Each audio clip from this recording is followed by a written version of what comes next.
like it's like the dogs have got hold of the book and gone, oh, have you seen this, Luna? This is apparently how we're supposed to react about that. This is what we're supposed to be doing.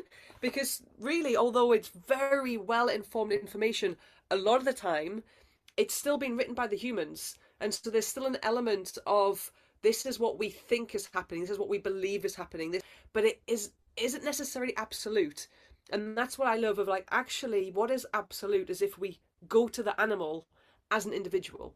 So I always liken it to me and my sister are so close, but we're absolutely chalk and cheese. Like, this is comfort for me, being in baggy clothes, like very dull colours. I live out in the countryside, like going out in the wilds, going out in the rain, that's me.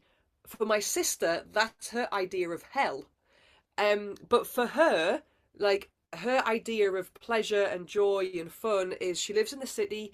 She will spend about 2 hours doing her hair and her makeup, even if she's not leaving the house. She loves, like, going to party until 5 o'clock in the morning. Like, I'm like, come on, like, I want to be in bed by 10. So that's my idea of hell. But if someone said to me, oh, well, you're human, so being a human, it must mean you love to live in the city and you love to party and you love to do your makeup and your hair. And so we're kind of, again, like, grouping what a dog is.